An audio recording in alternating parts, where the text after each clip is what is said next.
Blog Talk Radio. Whoa! Oh, ho, ho, ho! Welcome, everybody, to the Wet Island. I am your host, Joshua Norse, per usual. And today we are going to be reviewing the Los Angeles Kings versus the Detroit Red Wings, April 18th, 2001, better known as the Stunner at Staples. A couple things come to mind instantly when I think the Stunner at Staples. The first one for me is a personal memory. I remember watching this game at my grandma's house, downstairs, with two people. My little cousin and his mom and my Aunt Debbie. Bro, anyone out there who knows me and knows Aunt Debbie, when Belanger scores the winner, if you know Debbie, bro, Debbie is jumping up and down. Jumping up and down. That's how epic of a moment this was. That's how great of a comeback, that's how great of a goal that was. The emotion was so high that my freaking Aunt Debbie is jumping up and down. Bro, I remember it like it was freaking yesterday. And it'll never, ever escape me when I watch this game. The second thing that comes to mind is number 57, Scott Thomas. Bro, the game of his freaking life. Well, he gets the first goal to start the comeback. Bro, we don't win this game without Scott Thomas. Talk about an unsung hero. We do not win this game without an unsung hero in Scott Thomas. But before we get into the review of the game, I want to get a few things off my chest, especially as it pertains to Team USA and how they failed in the World Cup of Hockey so damn miserably. Bro, when they officially bowed out to Canada, everyone had their reasons on why the U.S. has been eliminated. And guess what? Everybody is right. All of the reasons. The personnel, the choice of personnel, the old-time thinking that, quite frankly, is just not with the program, though, as far as hockey in 2016, and also the fact that Canada is just simply better, 10 times better. Their fourth line is better than our first. But, bro, the personnel thing ties into this the Stunner at Staples. Because if you remember correctly, Steve Yzerman and Brendan Shanahan got knocked out of that series after the first game. Two guys matter. Simply, two guys matter because when they went down, the Kings, they lost game two, but after that, it was a reverse sweep. Do you think we come back and win this series if they have Brendan Shanahan and Steve Yzerman? Bro, I don't think so. So when you've got guys that are left off the Team USA team, the Phil Kessels, the Tyler Johnsons, the Bobby Ryans, the Kyle Okposos, the Kevin Shattenkirks, the Torrey Krugs, the Cam Fowlers, bro, all of these guys can skate in 2016, and they were left off in favor of, look, I don't want to bury guys, but the Justin Abdelkaders, Brandon Dubinskis, Matt Niskanens, bro, these guys aren't the best team USA has to offer. So when you think back to this game that I'm about to be reviewing now, two top guys go down. Well, we left a bunch of top guys off Team USA. You need the best chance to win because, quite frankly, as people said, look, Canada's just too good. Well, when we have a not the best team on the ice, well, then we got no shot. And then when you parlay into the fact that Dean Lombardi and John Tortorella constructed this team as a quote-unquote old-time hockey team, well, guess what, bro? Old-time hockey is old-time hockey. Time to get with the program. The game is different. You need to be able to skate, and you need skill. Bro, I'm hoping Dean Lombardi learned his lesson in the World Cup of Hockey, and I hope that when it comes to the Kings this start of the season, that he puts the best players on the ice. Enough with this. You can play a heavy game, bro. You can. Old time, grind it out, grit. It doesn't work. Look at the Chicago Blackhawks. They don't play that. They keep the puck, and they have skill. That's why they've been the best team in the world for at least the last 5 seasons. With that said, a tip of the cap to Team North America. They are undoubtedly a success in this tournament. I wish they were in the semifinals. And they didn't do anything wrong. All they did was handle business. They almost and maybe could have beat Russia. Quite frankly, I think they let that game slip away. So they could have went 3-0. But being the kids that they are, they went up against an experienced and a very talented Russia team. Emphasis on the talented Russia team. And in a short tournament like this, well, that's all it takes. But a tip of the cap to Team North America, undoubtedly a success. And I hope that they'll do this again. Other news, the Kings rookies played 2 games. They split 1-1 with the Coyotes rookies. The Kings won the first one 3-1. Matt Luff, Sam Hare, and Johnny Brodinski with the goals. In Game 2, they lost due to 2 power play goals, but Quentin Shore had the lone goal in that one. So 2 games with the rookies. They did not concede 1 even-strength goal. So hopefully that is a sign of things to come from the Kings rookies. On to the game. Bro, I was at Game 3. The building was freaking jumping in Game 3. Obviously, the stunner at Staples is in Game 4. But when we have a chance to send it back to Detroit 2-2, the building was even louder, especially when you take into account that the season before this, we had just gotten swept by the same Detroit Red Wings. So, bro, the building is freaking jumping.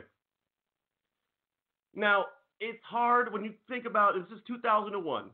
It's hard to find full games and go back and watch it. It's hard to find the full games. So really what I'm going off now is memory and the very few highlights that exist on YouTube. But the game does start out with Ziggy Palffy has a half breakaway about 3 minutes in, and Chris Osgood makes the save. But I want to say one thing about Ziggy Palffy. When you look at the top 4 most skilled players to ever don the Kings sweater, Wayne Gretzky, Anze Kopitar, Drew Doughty, Ziggy Palffy. That's how freaking good I think Ziggy Palffy was. And he only played for a little bit. When you watch that guy, when you talk about puck on a string, Ziggy Palffy exemplifies having the puck on a string. Now we have to get into the Red Wing onslaught. Bro, looking back, all 3 of their goals were on the power play. And when you think back to 2001, the Detroit Red Wings were basically the Chicago Blackhawks. In the sense that every time you look up, it seems that Detroit had a power play. Now, I know Hawks fans out there are going to say that's some conspiracy stuff. Yes, I understand Detroit had the puck all the time too, and that's why they had so many power plays. But, bro, in the playoffs back then, 3 power play goals,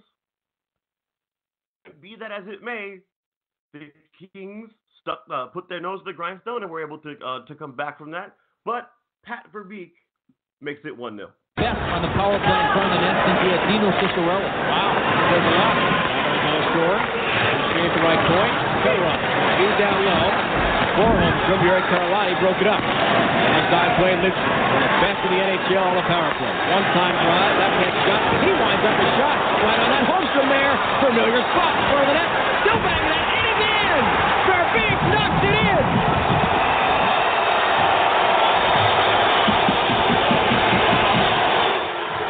again, falls on top of him. Now Holmstrom gets pushed by the other players, and Verbeek with a little deflection up. Oh, you miss Shanahan because he's...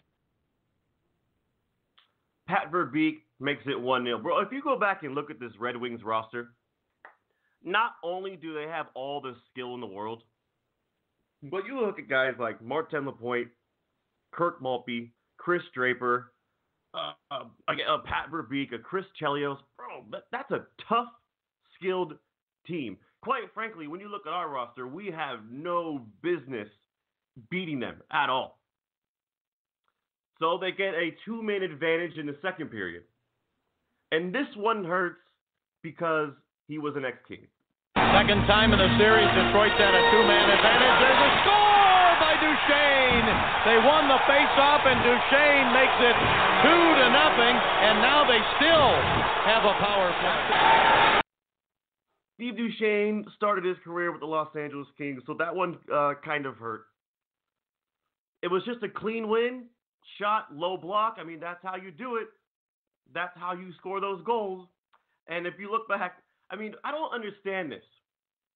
Even today, when you look at a city like Detroit and the economic situation they're in, for some reason, even in the playoffs, when you're at Staples Center or you're a team that is welcoming in the Detroit Red Wings, there's Red Wings fans everywhere.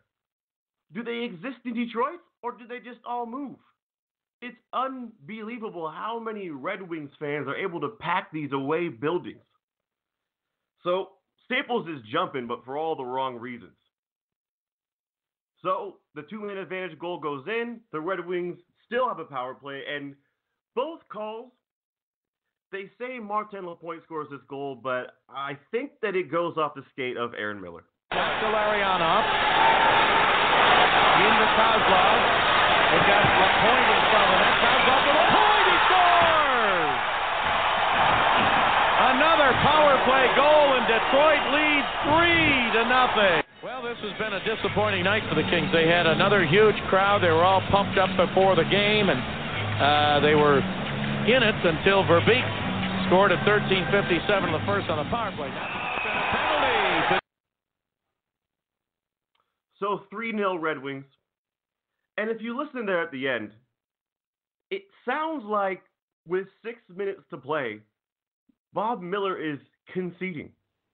That's exactly what it sounds like. Usually you don't hear Bob Miller concede. But I think that he was able to process the situation and go 3-0 down to the best team in hockey. There's no way back. And I don't blame Bob. I remember vividly as I'm watching this game downstairs, it's just silence. And you know we're going back to Detroit down 3-2. And you know they're pretty much going to close the deal. So it's just dead silence, and no one suspects what's coming next. Bro, Scott Thomas. Penalty to Detroit. Martin Lapointe will go off. He took down Matthew Schneider. Talking with Kings players, Bob, yesterday at practice, they said it's the ability of the Wings to change those players so quick. Always fresh on the ice on the PK. Schneider shoots, save, rebound, and front score! Robitaille and Stumble were there. Scott Thomas scores, but Bob Miller thinks it's Luc Robitaille or Josef Stumple. Because maybe he doesn't really know who Scott Thomas is. I'm kidding.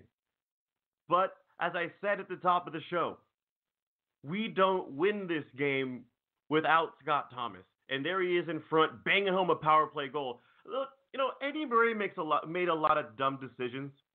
But I think in here, he saw who was going. And when we had a power play, he sent Scott Thomas over the board. So I think that that's good coaching. Play the guys who are going in that game. And Scott Thomas provided. The second goal, there's still controversy behind this goal. Because honestly, there's no evidence that it went in. Bob, it looks like the Kings, they're going to pull the goaltender right here. So Felix Potvin has been pulled. All or nothing right here. And they're going with that same type of look. Deadmarsh is on the ice, but Well, they pull puck back. Puck comes over to Smolinski. Down the right, up the middle. Boucher shoots. Shot tipped wide to the left. Picked up by Robitaille. Around the right side to Philippe Boucher. Shoots. Save. Rebound. Sent just wide again. After the save by Osgood. Held in Schneider. Over in front. Robitaille couldn't get a good angle. Now behind the net for Stumple. Stumple tried to throw it in front. Did he score? They're looking. Light is on. The Kings say they score. I'm not going to say for sure yet. it looks like they're going to go upstairs, Bob. Although the referee, Mark Fawcett, Pointed. yeah, he did point down. Now they're going to go upstairs. I have to assume, because he dragged it, that puck was over the goal line. It's going to be a close one, Bob. And again, I think the issue to determine things here will be what call was made down on the ice. Mark Fawcett, if he points to center, yes! The Kings have scored. So I actually failed to set that up. Bro, Andy Murray is 2 for 2. He pulls the goalie with 3 minutes left in a power play. All it takes is one accidental clear, and it's GG, bye-bye Kings. But no. Andy Murray is 2 for 2. He puts Scott Thomas on the power play. We get one. He pulls Felix Potvin. I guess, quote-unquote, get one. But you do, as Jim Fox said, have to assume that because Osgood drug his leg, that the puck was actually across the goal line. But there's no evidence. There is still to this day no evidence that Josef Stumple scored that second goal. But I don't think that happens in today's game. If there's no evidence the puck crossed the line. I mean, obviously the ref, he had to have seen something. The call on the ice was goal, but all the replays insinuate that the puck pretty much wasn't over. So I don't want to say the Kings got away with one, but when you look at the rest of the game and the Red Wings power plays and the two-man advantage, well, maybe we were owed one. Now, I'm going to properly set up this next one. Number 57, Scott Thomas. He has a breakaway with, I think, about a minute 30, and he gets stoned by Osgood. Now, in my mind, and I'm pretty sure in everyone else's mind, it's like, there was our chance. We missed it. It was a valiant effort. Good try, boys. But hopefully we can steal Game 5 in Detroit. And I'm just going to play this whole entire clip. And also, after he misses, gets his horse. He's on his horse on the back check and absolutely lights up Sergei Fedorov. And from that, the Kings were able to take the puck and go the other way, which led to Taken by Chelios. Now center ice, Robitaille. Sends it left side. Scott Thomas. Shoots. Save. Rebound just wide. Thomas could have tied it. Here's Paralotti. His pass deflected to Belanger. Throws it in front. Oh, Scott Thomas had a chance to tie the game. Here on the right side. Gilchrist to Fedorov. To Gilchrist. Shoots. Save in front. And Paralotti gives it to Stumple. A minute 24 to go. Third period. Pass across the ice left side. And at the blue line, tipped back out to center. Played by Schneider. The goaltender is still in. Potvin, Schneider, slaps it wide to the right. Puck comes out along the left side. Potvin hits to the bench. Kings hold it in. To Robitaille. Tipped away and off the glass. Not cleared. Smolinski in front. 1 minute left to go in regulation. Kings have the extra attack around. Left side pass up the middle. Smolinski scores! The Kings have hit! The Kings have tied it! Smolinski scores! It's 3-3.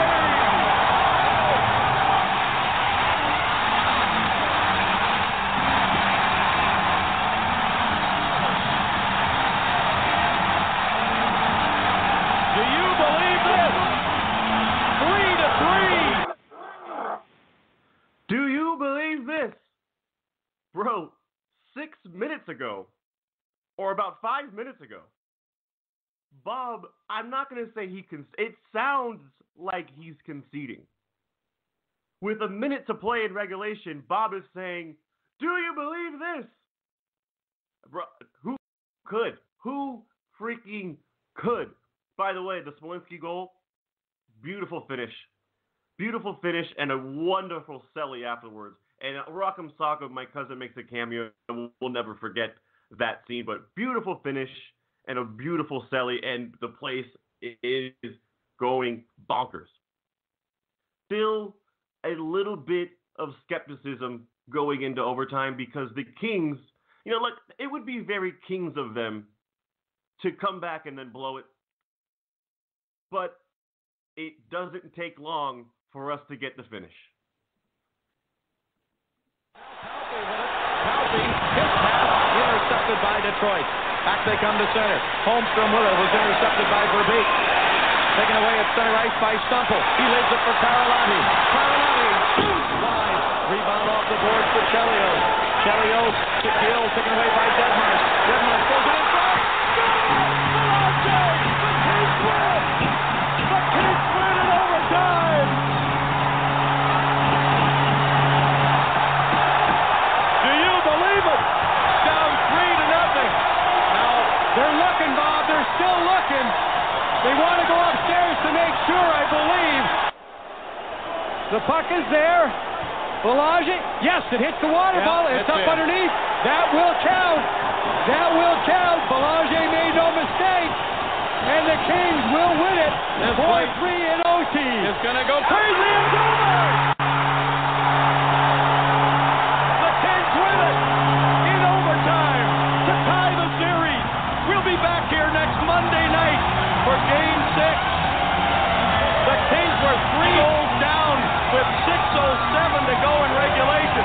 They tied it, and Belanger has won it in overtime, 4-3. And look at the celebration at Staples Center. Aunt Debbie is jumping up and down, bro. And of course, always when I'm doing a review show, people gotta throw onions in my bedroom. Why? Why, bro? Why? I hate onions. Bro, Eric Belanger has no idea he scored. Like, to this day, he has no idea. I'm pretty sure he's somewhere in French Canada, skating around at a local ice rink with his hands up, looking around at people, like wondering if that goal went in. Eric Belanger still doesn't know that he scored, which is like one of the best parts about the celly, because he still doesn't freaking know. And I'll never forget, like, bro, Belanger's face is just priceless. So the Kings make it 2-2, and they send it back to Detroit. The stunner at Staples is complete. One of my favorite moments from my early ages. This is, 16 years ago? I'm 27. I was 11 years old, bro. It feels like it was yesterday. Onions. Freaking onions. Get them out of my room. Anyways, there you have it. There's the review of the stunner at Staples. We will be back tomorrow.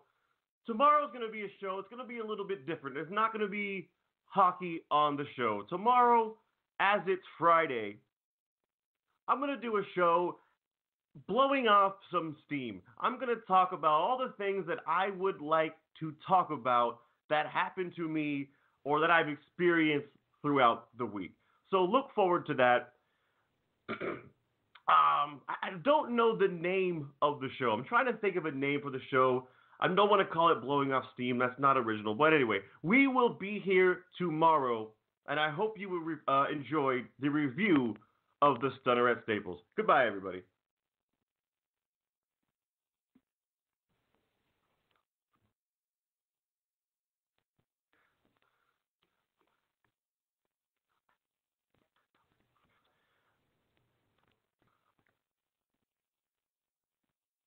Progressive brings you Flowetry with Flow. To count the discounts, safe driver, paperless, automatic payments, multi-car, so many a penny. Save to the penny earned, you learn. The money you saved, it builds like a wave of dollar bills. The thrills, scary movies give me chills. Discounts that help you save more for the things you want. From Progressive. Visit Progressive.com. Progressive Casualty Insurance Company and affiliates. Discounts not available in all states or situations. What's up with your calendar? I replace all the days of the week with sandwiches. Because at Subway restaurants, every day there's a different sub of the day. Fair enough. Yeah, each day I can choose a different 6-inch sub for just $3.50, or get it as a foot-long sub for $6. So why is today circled in red? Oh, today's my anniversary. Oh. Maybe you should. Yeah, I gotta go. Subway. Fresh is what we do. Limited time only. Prices and participation may vary. Additional charge for extras and deluxe, plus tax where applicable. Sandwiches prepared in front of you.